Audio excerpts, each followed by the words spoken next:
Chapter 2 Mobius. G'day everyone, Rune here, and this is Chapter 2 of my rebooted What If Sonic Was Created by Gerald Robotnic story. In the last chapter, we went over all of the background information pertaining to this story, so if you haven't watched it yet, please do, as a lot of things from here on are not going to make any sense otherwise. There's a link in the description to the playlist. Also, before we begin the story, I just want to get this out of the way.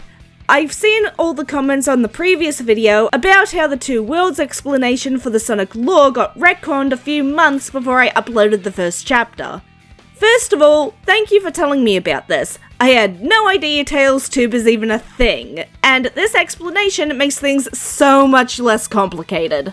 However, I'm still going to be working off of the lore that I established in the last chapter, as it is pretty key to the story that I'm aiming to tell.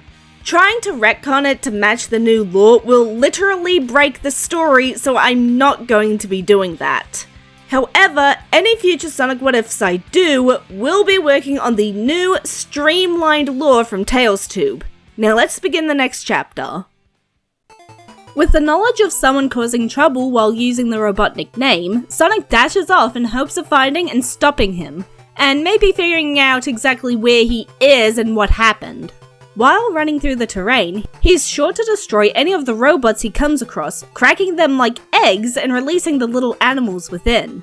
He also notices the area is very unusual. The grass is growing in a perfect pattern of light and dark green stripes, while the ground is in a light and dark brown checkerboard pattern. He can also see in the distance that the ground has risen up in some places, creating natural loop-de-loops. Realizing where he must be, Sonic lets out a frustrated sigh.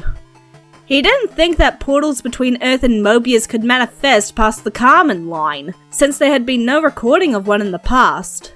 But if one were to, of course it would be him that would get sucked into it. While that still does leave the question of why he was in that pod and how long he had been in there, those are questions he can answer later. At the end of the area, Sonic comes face to face with a large human male who bears a striking resemblance to Gerald. Sonic marvels at the talent of plastic surgeons because, really, that is an impressive job. If it weren't for the fact that Sonic knows Gerald, he might have actually been fooled into thinking this guy is a younger version of the kind scientist. Stepping out from behind a rock, Sonic calls over to the imposter. I'd be impressed with the dedication to the bit if I weren't so insulted. What's wrong? Your own name not good enough so you had to go stealing someone else's, you overinflated beach ball? The overinflated beach ball splutters indignantly at the Mobian that has suddenly appeared. He demands to know who he is, and Sonic introduces himself using his title of the embodiment of potential just to see the fake's reaction. The imposter snickers and tells Sonic that, if nothing else, he's given himself quite the title. I'll make sure they engrave it on your tombstone. With that, Sonic prepares to put all his abilities to good use, only to be very disappointed when all the beach ball busts out as a large wrecking ball on a chain. The guy clearly didn't think very highly of Sonic's abilities. An assumption he would soon regret as Sonic uses his speed and strength to take the weapon out within seconds. Thank you, kind sir, for proving my point. If the best that you can pull out is a disco ball on a chain, then you've proven that you're no Robotnik. Maria could have thought of something better in her sleep, and she's not even that interested in science. Sonic then declares that since they've established his imposter status, they really need to think of a new name for him. He's quite partial to the name of Dr. Benedict Eggman. Furious at the roasting, but knowing that he's woefully unprepared to take on the blue hedgehog, Eggman makes a hasty retreat, the hedgehog not far behind. It's only after he's managed to give the blue blur the slip by using his Eggmobile's flying capabilities to his advantage that he has a moment to pause and think about what Sonic said. Hang on. How does that rat know my cousin? Bah! I'm going to need to capture him now. Wonderful. From there, the events of the first Sonic game play out, with Sonic finding 6 of the 7 Chaos Emeralds and inadvertently using them to restore Green Hill Zone. This earns him a bit of a reputation, which he is not fully sure how to feel about, though he does find a way to make use of it. After a little name usage and running some errands, he's able to get the local mechanic to throw together a small plane for him to use. Now, with a way to travel over the sea, Sonic heads off in search of a way to return home. One day, he comes across West Side Island, where he decides to take a break for a while. While walking through the plains of Emerald Hill, he notices a small fox following him. With a mischievous and somewhat curious smile, he starts to jog through the twisting landscape of Emerald Hill, somewhat surprised when the fox is able to keep up. Slowly, Sonic begins to increase his speed, paying close attention to the fox behind him. He's very impressed when the fox manages to somewhat keep up with him. Admittedly, he's not going at top speed yet, but the speed he is going is still nothing to sneeze at. Upon arriving at where he'd parked his plane, he turns to where he knows the little fox is hiding. "Come on out, kid, I'm not gonna hurt ya." Embarrassed at being caught, the fox emerges from his hiding place and approaches the hedgehog. Smiling, Sonic asks why the little guy was following him. The fox introduces himself as Tails and explains that he'd heard of Sonic and how he fought off Robotnic. He couldn't believe that a famous hero had shown up on the little island that he calls home. Sonic asks Tails not to call the human that. Sonic's met members of the Robotnic family, and that overstuffed turkey is nothing more than an imposter. Tails should just call the jerk Eggman like Sonic does. He also tells Tails that he's not a hero, he's just a guy trying to stop a creep from tarnishing the good name of people he cares about. Before Tails can attempt to argue, there's a loud explosion from deeper inland. Looking toward the sound of the explosion, Sonic and Tails are able to see that a forest has caught fire, and there are dozens of small figures spreading out from the site of the fire. Sonic, with his enhanced sight, is easily able to tell that the figures are robots. Looks like Eggman hasn't learned his lesson. Gritting his teeth, Sonic tells Tails to stay with the plane before running directly toward the chaos. Once again, Sonic sets off to put an end to Eggman's schemes. On the way, running into the good doctor several times, with Sonic getting more and more frustrated with him. Several times, Eggman demands for Sonic to tell him how he knows Maria, to which Sonic would always reply with, "That's classified information." This eventually leads to the final confrontation aboard the Death Egg, which Sonic is only able to reach because of Tails upgrading the plane and flying him up. Upon defeating Eggman once again, Sonic returns to West Side Island with Tails, where he compliments the kid on his upgrades to the plane, saying it could even give his grandfather a run for his money. Impressed with not only Tails' smarts, but also his willingness to step up and defend his home, Sonic decides to take him under his wing. Sometime after this, Sonic hears of Little Planet and its time stones. Hoping that the stones will allow him to go back to the Ark and his family, Sonic makes his way to Little Planet. He arrives to find a lush green planet teeming with life. Unlike in the canon story, Eggman has not messed with the time stones yet, as Sonic has gotten there first. However, one event that he will never be able to escape is meeting Amy Rose, whom, like in canon, had predicted that she would meet Sonic on the planet and had gone there herself. Sonic is thoroughly exasperated by the affectionate hedgehog and tells her as politely as possible that he's not interested in starting a relationship.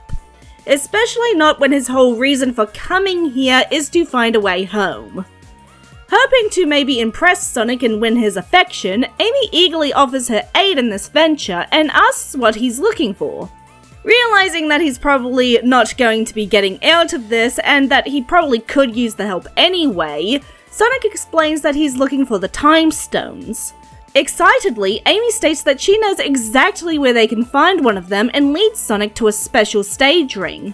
She explains that the Time Stones can only be obtained by those that prove themselves by completing a trial, though she doesn't know what the trial is. Nodding in understanding, Sonic enters the specials stage and discovers that the trial is nothing more than running around and destroying UFO-looking things within a time limit. Basically, his morning exercises back on the Ark. After destroying the UFOs and obtaining the green time stone, he's teleported back to where Amy is waiting for him. Not wanting to waste any time, Sonic gets to work. Working on the theory that the Time Stones work in the same way as the Chaos Emeralds, he focuses on the Time Stone, drawing out its power. With a great flash, the power of the Time Stone envelops both him and Amy. As soon as the light vanishes, Sonic falls to his knees, feeling drained. He hadn't expected using the Time Stone to be that draining, but in a way, it does make sense. Shadow is the one that has the natural capacity to use the Chaos Emeralds, while Sonic has the ability to adapt and grow at an exponential rate. He's sure he'd be able to use both the Chaos Emeralds and the Time Stones with enough practice, but that's a line of thought for another time. For now, he has more pressing problems, like the fact that he'd accidentally dragged Amy with him. He can already hear the lecture he's going to get from Maria about this. Only, he can't help but feel that there's something off. Looking up, Sonic's eyes widen in horror as he sees the place that he and Amy now find themselves in. This is definitely not the Ark. They're still on Little Planet, but things have drastically changed. The planet is no longer green and beautiful. Instead, it's covered in metal and machines. The smell of smoke and oil permeates the air as the sound of grinding gears and clashing metal assaults the hedgehogs' ears. Before either of them can recover enough to figure out what's going on, they are surrounded by robots that Sonic finds very familiar. Grabbing Amy, Sonic books it away from the badniks, carrying the girl so as not to slow them down. Once they are somewhere safe, they begin to try and figure out what's happened. They couldn't have gone back in time as Sonic had intended, as there's no one aside from Eggman that has robots like these ones, and he wasn't active during the time that Sonic was attempting to go back to. The only answer that makes sense is that they went forward in time. Amy wonders why the stone would do that, and Sonic theorizes that it might be because he was trying to turn back his own past, which is not solely on Mobius. Confused, Amy asks what he means, to which Sonic nonchalantly states that he was born on Earth, surprising Amy. Though she does have to admit that it makes sense, and she expresses her sympathy for Sonic, saying that she can't imagine what it would be like to be so far from home and her loved ones. Sonic really appreciates it, but suggests that they get back to the topic at hand, further explaining his theory. The Time Stones, like their name suggests, can only control time and not space. However, Sonic was trying to make the stone send him through both, having it send him to his own past, which is not on Mobius. This impossible command caused a kind of ricochet effect, which caused them to be thrown into a random point in time. Amy suggests that they just use the Time Stone again to get back to their own time and reverse all of this, but Sonic doesn't think that's a good idea. He's still drained from the first time he used it, and he's not sure how long it'll take for him to recover. Using it again too soon might just be enough to kill him. Amy agrees that that's something that they want to avoid. There's a moment of silence as they try to think, before Amy comes up with another idea. If they can find the other 6 Time Stones, maybe all of them together would have enough power for them to go back without the process draining Sonic. Agreeing that it's worth a shot, Sonic is just about to go in search of the stones when Amy stands up, surprising him. He asks what she's doing, to which she says that she's going to help look for the stones. Sonic tries to talk her out of it, telling her of the dangers that she's likely to face and that this is his responsibility, not hers. She levels him with a stern look, telling him that this is as much her responsibility as it is his. She's the one that showed Sonic where to get the Time Stones. If Sonic is going to blame himself for this, he might as well blame her too. Again, realizing that he's not going to change her mind, Sonic sighs and gives in, while mumbling under his breath about how he really begs to differ.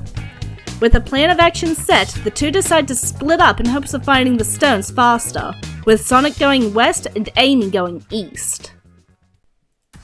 The first area that Amy enters is Palm Tree Panic. No longer a beautiful land of trees that gave the area its name, it is covered in metal and robots. With her hammer, she begins to make her way through the area, using her hammer to smash any robots that get too close. Occasionally, she also uses her hammer to pole vault to help propel her over gaps in the ground. Eventually, she finds a special stage ring and enters. Not being as naturally fast as Sonic, it is a bit of a challenge, but she manages to pass the trial and obtain the orange time stone. As she's about to move on to the next area, she is accosted by a robot that she's never seen before. While the other bots were clearly designed after Eggman himself, or insects, this one more resembles a fox with a propeller attached to its back. Recognizing that this is not an ordinary robot, Amy begins to hightail it towards collision chaos, while the Foxbot gives chase, using its propeller to glide across the ground and even fly over canyons and walls that Amy pole vaults. She runs until the mechanized trees give way to green-grey stone and orange-red crystals as she rushes down a narrow tunnel. At the end, she finds a switch and whacks it with her hammer on the way past. As she does so, a large metal door crashes down behind her, and she hears the reverberating thud of the Robo-Fox smacking into it. Now with some time to catch her breath, she looks around and finds herself in a strange cavern-like area. There are spikes everywhere, and the whole space is filled with those odd spheres that bounce you back when you so much as graze them. There are also paddles set up on the walls, and yet more orbs rain down from somewhere high above. It resembles those pinball games from her local arcade. Heaving a sigh, Amy looks up to the path that she clearly needs to take to get out. She hopes that wherever Sonic is, he's having more luck than her. And that, everyone, is where I'm going to leave the story for now. Join me next time as Amy and Sonic continue their quest to get back to the past, and Sonic realizes that there's something he forgot to tell Tails. I'm Rune, see you next chapter.